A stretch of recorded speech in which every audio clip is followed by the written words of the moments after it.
আরজিকর কাণ্ড গোটা রাজ্যে তোলপাড় ফেলে দিয়েছে। মৃত্যুর আগে শেষবার অভয়া তার ডায়েরিতে কি লিখেছিলেন তা নিয়ে এখন নানা প্রশ্ন উঠতে শুরু করেছে। আরজিকর হাসপাতালে সেমিনার হল থেকে মৃত মহিলা ডাক্তারের একটি ডায়েরি উদ্ধার হয়েছে। ডায়েরিটি পিজিটি ডাক্তারের দেহের পাশ থেকে পাওয়া গিয়েছে। কলকাতা পুলিশ পৌঁছে দেহ উদ্ধার করার সময় তার ডায়েরিও উদ্ধার করে এবং সেটিকে বাজেয়াপ্ত করে। পুলিশ সূত্রে জানা গিয়েছে ওই ডায়েরির পাশেই খোলা ছিল একটি ডায়েরির পাতা। ডায়েরির সেই খোলা পাতায় কিছু লেখা ছিল, কিন্তু ঠিক কি লেখা ছিল, ওই বাক্যগুলো কি সেই মৃত মহিলা ডাক্তারেরই লেখা ছিল? সূত্র মারফত জানা গিয়েছে সম্ভবত ওই রাতেই মৃত্যুর আগে ওই মহিলা ডাক্তার নিজের ডায়েরিতে কিছু কথা লিখেছিলেন। কলকাতা পুলিশ তার বাবা মাকে দেখিয়ে এবং তাদেরকে জিজ্ঞাসাবাদ করে জানতে পেরেছে যে এটি তাদেরই মেয়ের হাতের লেখা কিনা। সূত্রের খবর যে তারা নিশ্চিত করেছে এটি তাদেরই মেয়ের হাতের লেখা। কলকাতা পুলিশ সূত্রে দাবি যে লুজ পাতা ও ডায়েরির যে উদ্ধার হয়েছে তা এই মুহূর্তে দাঁড়িয়ে কেন্দ্রীয় তদন্তকারী সংস্থা সিবিআই এর হাতে হস্তান্তর করা হয়েছে। এই নিয়ে আমার কালিক রাজেশের একটি রিপোর্ট দেখাবো। তার ডায়েরির যে পাতা ছেঁড়া ছিল তাতে কি লেখা ছিল সেই প্রশ্নের উত্তর দেওয়ার আগে তোমাকে বলি, তুমি যেটা দিয়ে শুরু করলে যে তার স্বপ্ন ছিল বড় ডাক্তার হওয়ার এবং সেই স্বপ্ন ভেঙে চুরমার হয়ে গেল, তবে সেই স্বপ্নের কথাই কিন্তু লেখা ছিল। তার যে চোখে যেসব স্বপ্ন ছিল সেই স্বপ্নের কথাই ডায়েরির পাতায় পাতায় লেখা ছিল। সে কি করতে চায়, তার অ্যাম্বিশন কি, সে কি হতে চায় এবং তার এর পরবর্তী ধাপ কি, লক্ষ্য কি, এইগুলোই কিন্তু সে ডায়েরিতে লিপিবদ্ধ করেছিল। এবং তোমাকে জানিয়ে রাখি যে যখন মৃতদেহ উদ্ধার হয়েছিল আরজিকর হাসপাতালের সেমিনার হলের ভেতরে, সেই মৃতদেহ যেখানে পড়েছিল সেমিনার হলের ঠিক এক কোনায়, সেইখানে কিন্তু তার সঙ্গেই ছড়িয়ে ছিটিয়ে ছিল তার একটি ডায়েরি। এবং শুধু ডায়েরি নয়, ডায়েরির একটি খোলা পাতা সে পাশে পড়েছিল এবং সেই পাতা ছেঁড়া ছিল বলে বিভিন্ন মহল সূত্রে দাবি করা হচ্ছে। যদি কলকাতা পুলিশ সূত্রে দাবি সেটি ছেঁড়া ছিল না, সেটি খোলা ছিল এবং সেই পাতাটিতেই কিছু লেখা হয়েছিল মৃত্যুর আগে, সেই রাতে মৃত্যুর আগে আহ সম্ভবত সেই পাতাতে ওই নির্যাতিতাই লিখেছিলেন। উনি কেন লিখেছিলেন সেটা নিশ্চিত হওয়া গিয়েছে। তার কারণ ওই যখন পাতা উদ্ধার হয়েছিল সেই পাতাটি মৃতার বাবাকে দেখানো হয়েছিল। কলকাতা পুলিশের কর্তারা সেই পাতাটি মৃতার বাবা মাকে দেখায় এবং জিজ্ঞাসা করা হয় যে এই হাতের লেখাটি তার মেয়েরই কিনা, এবং তারা নিশ্চিত করেন যে হ্যাঁ, এই হাতের লেখাটি তাদেরই। শুধু তাদের উপরে নয়, রিচেক করানোর জন্য কিন্তু ডায়েরির অন্য পাতায় যে সমস্ত লেখা ছিল সেই লেখার সঙ্গে কিন্তু ওই ছেঁড়া পাতাটি বা খোলা পাতাটি মিলিয়ে দেখা হয় এবং তাতে কিন্তু পুলিশ কর্তারাও নিশ্চিত হয়েছেন যে ওই ডায়েরিরই এই পাতাটি খোলা রয়েছে। এবং পাতাটি কেন খোলা রয়েছে, পাতাটি কেন ডায়েরির মধ্যে ছিল না, সেই প্রশ্নের উত্তর মেলেনি। তবে পুলিশ অনুমান করছে সেই রাতেই সম্ভবত তিনি ঘুমোতে যাওয়ার আগে ডায়েরি থেকে একটি পাতা খুলে তার মধ্যে তিনি লিখছিলেন। সেই কারণেই হয়তো পাতাটি বাইরে রাখা ছিল। কারণ যদি ভেতরে থাকতো বা তিনি যদি লিখে কাজ শেষ করে ঘুমাতেন, তাহলে হয়তো ডায়েরির ভেতর থেকে সে পাতা মিলতো, কিন্তু বাইরে বার করা হচ্ছে শুধু একটি পাতা। সম্ভবত সেটাই তিনি শেষবারের জন্য লিখেছিলেন এবং লিখতে লিখতে তিনি ঘুমিয়ে গিয়েছিলেন, এমনটা অনুমান করা হচ্ছে।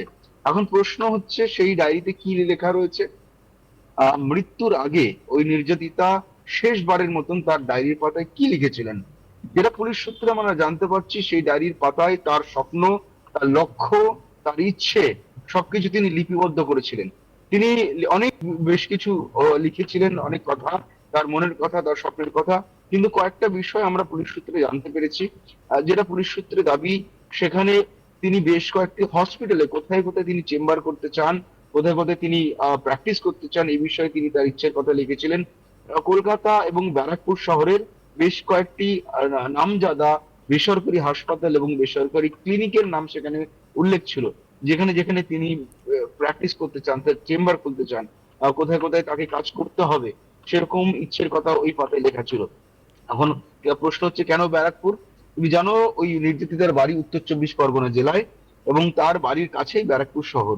ফলে তার বাড়ির কাছে যদি তার কোনো চেম্বার মিলতো হয়তো তার সুবিধা হলেও হতে পারতো। সে কারণে হয়তো ব্যারাকপুর বেছে নিয়েছিলেন। ব্যারাকপুর এবং কলকাতা শহরের বেশ কিছু নামজাদা হাসপাতাল এবং প্রাইভেট ক্লিনিকের নাম সেখানে উল্লেখ ছিল যেখানে তিনি কাজ করতে চান এবং সেখানে এই বিষয়গুলো তিনি ডায়েরিতে লিখেছিলেন। দ্বিতীয় বিষয় যেটা লেখা ছিল সেটা সেটা সত্যি একটা বড় স্বপ্ন যে কোনো কারোর জীবনে, যে কোনো প্রতিভাবান ছাত্র বা ছাত্রীর জন্য। সেখানে লেখা ছিল সে গোল্ড মেডেল নিতে চায়, অর্থাৎ সে আরো ভালো করে পড়াশোনা করতে চায়, পড়াশোনা করে সে এমডি করবে এবং তারপরে সে গোল্ড মেডেল ছিনিয়ে আনা বা অ্যাচিভ করা ছিল তার স্বপ্ন, তার লক্ষ্য, তার অ্যাম্বিশন। এবং সেটাই তার অন্যতম, বহু বছর ধরে তিনি সেভাবেই পরিশ্রম করছিলেন এবং সেই স্বপ্নের কথাই সেখানে লিখেছিলেন যে আরো ভালো করে পড়াশোনা করতে হবে এবং গোল্ড মেডেল নিয়ে আসতে হবে। এবং তৃতীয় যে বিষয়টি সম্পর্কে তিনি উল্লেখ করেছিলেন যে তার বাবা মাকে ভালো রাখতে হবে, তার পরিবারকে ভালো রাখতে হবে, তাদেরকে হাসি মুখ করতে হবে এবং বাবা মায়ের মুখ উজ্জ্বল করতে হবে, বা ভালো ডাক্তার হয়ে পরিবারের মুখ উজ্জ্বল করতে হবে। এই স্বপ্নের কথাও কিন্তু ওই ডায়েরির খোলা পাতাতে লেখা ছিল। এবং এর থেকে বোঝা যায় কতটা প্রতিভাবান আহ চিকিৎসক ছিলেন তিনি, তরুণী চিকিৎসক ছিলেন তিনি, এবং কি কি স্বপ্ন আহ কোনো প্রতিভাবান চিকিৎসকের থাকতে পারে। সেই চোখের স্বপ্ন নিয়ে কিন্তু এই ডায়েরি তিনি লিখেছিলেন। যদিও তার পরেই তার সঙ্গে যে কুকর্ম ঘটে এবং তাকে নারকীয় যে ঘটনা ঘটে যায়, তার সঙ্গে তার মৃত্যু হয়।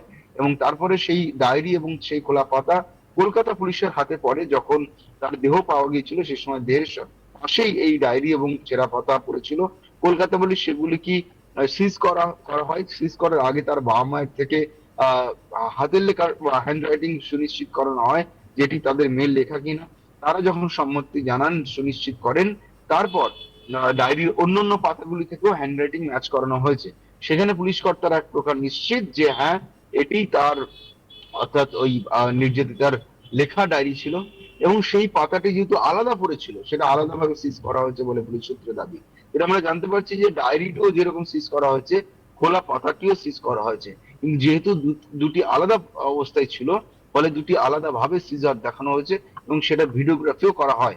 এবং আলাদা মুখ বন্ধ খামে বা সিল করে সেই দুটি ডায়েরি এবং পাতা সিজ করে নিয়ে আসা হয় এবং লালবাজারে নিয়ে আসা হয়। পরবর্তীকালে সিবিআই এর হাতে যখন তদন্তভার যায়, পরবর্তীকালে কিন্তু সিবিআই কেও সেই সিজ করা আইটেম তুলে দেওয়া হয়েছিল, তার মধ্যে ডায়েরি এবং পাতাও, খোলা পাতাটাও কিন্তু সিবিআই এর হাতে তুলে দেওয়া হয়েছে।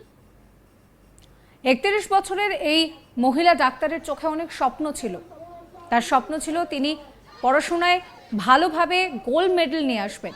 তার স্বপ্ন ছিল একজন ভালো ডাক্তার হয়ে বাবা মার নাম উজ্জ্বল করবেন, বাবা মাকে একটু শান্তি দিতে চেয়েছিলেন। কিন্তু অচিরেই সেই স্বপ্ন একেবারে নারকীয় ঘটনার সামনে হার মানতে বাধ্য হয়েছে।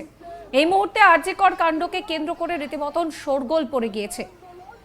সিবিআই ইতিমধ্যেই তদন্তভার গ্রহণ করেছে। সিটের তরফ থেকেও তদন্ত করার জন্য কমিটি গঠন করা হয়েছে।